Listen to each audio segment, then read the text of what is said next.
Hi everyone, Bill Barhydt here, CEO at Abra. Welcome to our headquarters in Mountain View. I'm happy to be joined today by Tate, the founder of DigiByte. Welcome, Jared. Oh, thank you. Thank you for having me. And thank you for having DigiByte on your platform. My pleasure. We'll get into that. So today we're going to talk to Jared about what's happening in the world of DigiByte, do a little update on Abra, and just see where it goes. So how are things going at DigiByte? They're going incredible. Yeah. We have an absolutely amazing community. One of the unique things about DigiByte is it's never been an ICO or a company. It's just a completely grassroots movement that's going on 5 years old now. So we have people working on projects, around the clock. I'm learning of new stuff every day. One of the biggest things that we had just happen is Apple actually just approved our new iOS wallet. Oh, congrats. And it's a true, SPV, talk straight to the blockchain. So we're super excited about that. Gotcha. So are there other SPV wallets for DigiByte out there? There is, for Android. But this will be we've had it there before, but this is our only one on the iTunes store. Yeah, so tell me about the recent growth. Some of the numbers that you can share for what's going on in the DigiByte world. Going back to April of 2017, we were actually the first ones to activate SegWit, just like a month or two before Litecoin, and then a few months later Bitcoin did it, and from that point until now, we've had over 230,000 full client installs. So that's the full desktop Qt wallet. So the majority of that was, last fall. Obviously, there was a lot of new people that came into this space. But yeah, it's been exponential this past year. Yep. In January of 2017, our market cap was roughly 2 million. And in January of this year, I think we peaked out at like 1.6 billion. So, in about 12 months, it was pretty incredible growth. So, in the community is just expanded dramatically as well. Yeah, we've been really impressed. I mean, we've seen a lot of growth in DigiByte usage, probably disproportionate to the other cryptocurrencies in our app over the last several weeks. I'm curious to get your perspective on how people are using DigiByte and what the core use cases are that would be driving adoption and even speculation. Well, I think it's two main things. It's just like I explained to people. If you take DigiByte, and this also works with Bitcoin, imagine it's an Oreo. At the bottom layer, you've got the core protocol communications. Well, what incentivizes people to run it? Well, that's where the digital asset, DigiByte, or Bitcoin comes in. And once you're on top of that, you can start building a lot of cool use cases. One of those use cases that got people pretty excited is the fact that you could use our new wallet that's in the iTunes store literally for authentication to websites to replace passwords. So, we're doing a lot of things outside of just the payments arena. But then the second thing is because as fast as DigiByte is, so currently if you take the top 100, DigiByte, it's actually the longest blockchain, and that's because we have the fastest blocks. We got 15-second blocks. So a lot of people actually use DigiByte for arbitrage between exchanges, and then also for remittance, just because of how quick it is. You can send a payment, like if I pay a developer in Australia, he can turn around and move it 2 minutes later, or even less than that sometimes, and you don't have to wait for the long times like you do with Bitcoin. Yeah. So just as kind of like a little mini segue into what's going on at Abra. We've seen shockingly myriad ways of people actually buying DigiCash in our system. We recently rolled out Visa, MasterCard support. We've had people in international markets depositing money via Visa, MasterCard to buy DigiByte. We have people depositing Bitcoin and Litecoin and then using that to convert money into DigiByte. So we support 25 cryptocurrencies in the system now. We rolled out the last 5, I think, about 6 or 7 weeks ago. And like I said, we're seeing a clear disproportionate interest in DigiByte versus the likes of some of the what would be considered traditional altcoins, if that's not a conflict in terms, in the system today. And I'm curious why you think DigiByte would be more popular for some people versus a Dash or a Monero, or a Doge, or some of the other kind of traditional altcoins. I think the simple explanation is people just when they download a wallet, send a transaction, and just see how fast it is, it kind of sells itself. And then the number two thing, which I think is important, is people realize, as far as the traditional altcoins go, I would go out on a limb here and say DigiByte actually had the fairest launch of any of them. So, there was never an ICO. It was announced ahead of time, and we've truly, there is no company, there's no central organization behind it. So it really is a grassroots global movement of decentralization, in the space. Yeah. So talk to me about decentralization for a moment. So there's a few unique properties about DigiByte. So first, the block cycle is 15 seconds. Yes. And that's related to the fact that you have 5 different mining algorithms, which each work every kind of minute and 15-ish seconds, if I understand correctly. Yes. So explain how that works and why that's secure and how that relates to decentralization. The biggest thing is these 5 unique algorithms. Each one accounts for 20% of the blocks mined.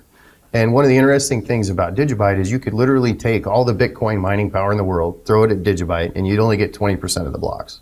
And the cool part is when you did that, we have something known as DigiShield and Multi-Shield that allows for real-time difficulty adjustment. And for those that may have never heard of difficulty adjustment, that's what makes sure, like on the Bitcoin blockchain, blocks occur every 10 minutes.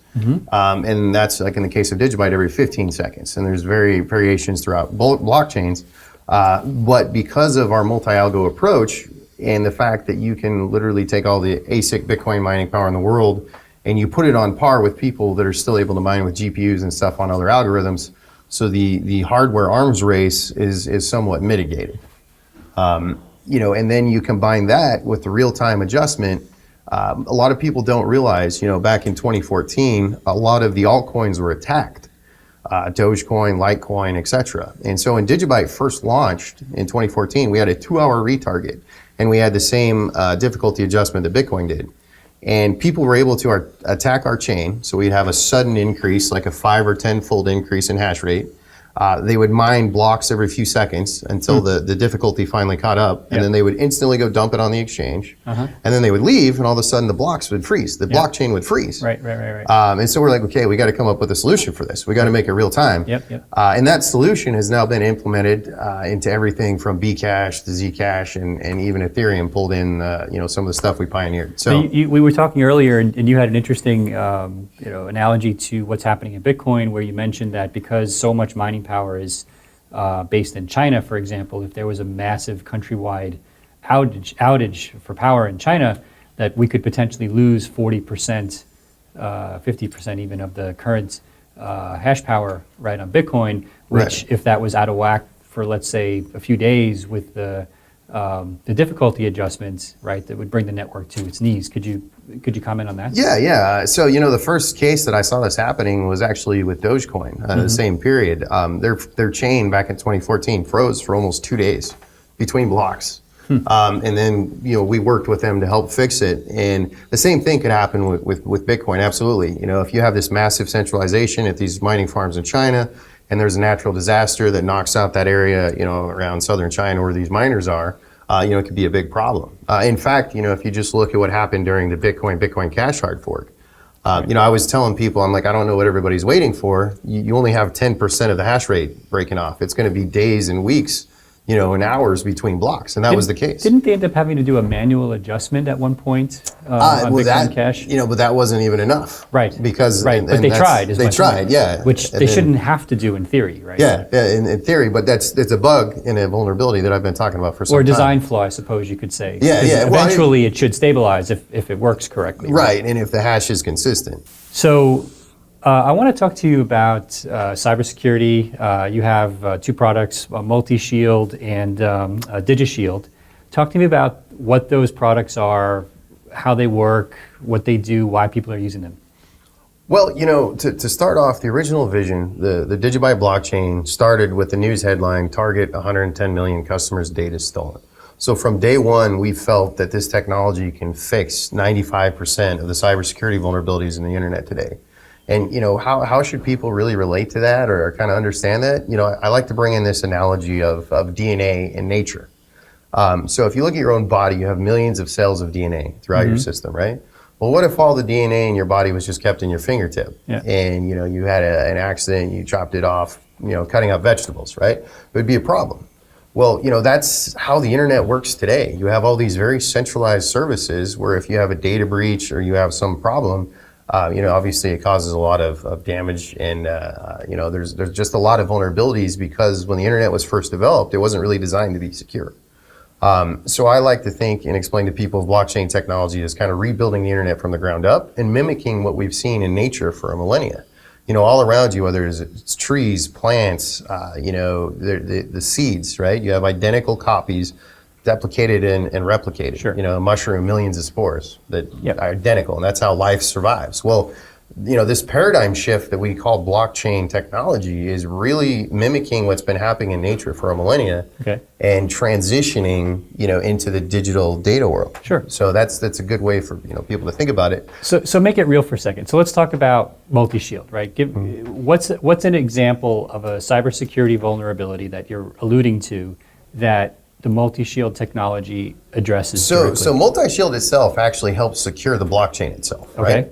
One of the more practical applications of what we're talking about is something we call DigiID, which Okay. is where you have your wallet and your private keys, but instead of using your private keys just to send and receive transactions, you have this decentralized system that you can trust, but you don't have to trust, right? It's a trustless system, but you can also use those private keys to authenticate yourself when you log in a website. I see. So instead of having to remember, 100 different passwords for different systems, you can literally use your wallet and use your keys to cryptographically sign in and out of a website. Yep. And so you don't have, that centralized system. So and then once you start building decentralized applications on top of that, which multi-shield helps secure the blockchain at the protocol level. So if we go back to those 3 layers, multi-shield fits into the cybersecurity realm, at the bottom level, and then helps ensure and secure the digital assets, right? But yeah, so one of the things, like when I explain how a blockchain is,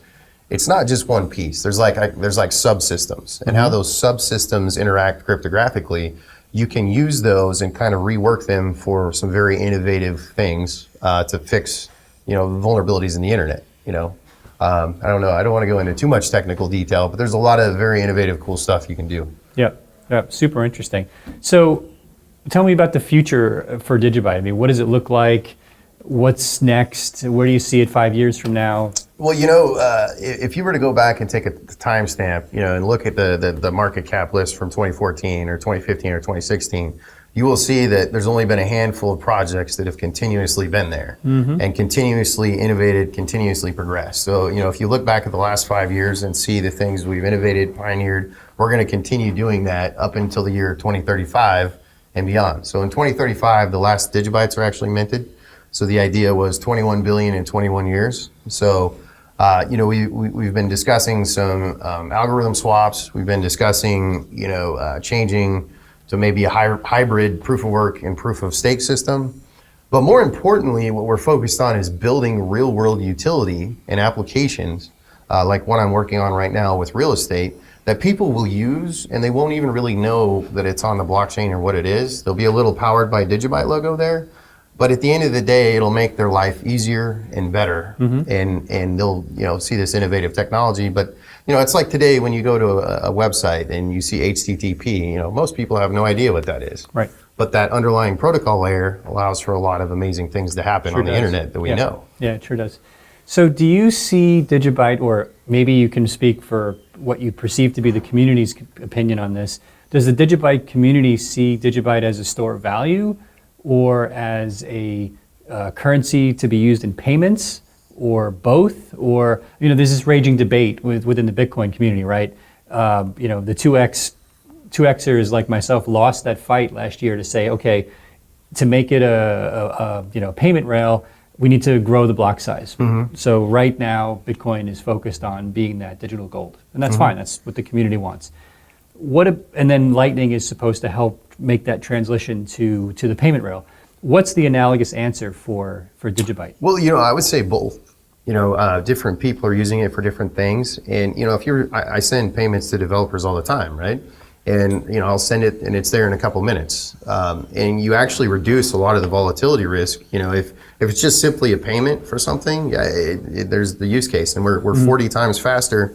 and we've got code in there that doubles the block size into the future. So, I see. we so can so scale. the block size changes are automated. Yeah. So every even if 2 you're years. not, even if you don't have full blocks, the sizes will automatically grow. Yeah, Interesting. the idea is that we'll scale, into the future. But then on the other hand, we also see DigiByte as a digital asset. Like if you go to digibyte.io, there's a graphic there that shows like a person sending a transaction, and it points out that you can have all this, what we call the digital payload that you can append, whether it's documents, music, videos, and there's a lot of different things you can do. So a DigiByte's almost like a vehicle that you can transmit. And that's why we didn't call it, DigiCoin or whatever. It's a byte of data, right? So that was kind of the thought there. So yeah, both. Yep, fantastic. So thanks for the overview on DigiByte. It's really super interesting, and I think people in the broader Abra community that aren't as familiar, with the technology are going to find it super interesting. I know we do at Abra. I mean, one of the things, so we've been getting hammered on social media by your community in the last couple of months about a whole bunch of things that they want to see, the ability to go native, right? Because right now DigiByte is stored as a synthetic asset in our system. And I had about 20 people from our community that wanted me to clarify exactly Right.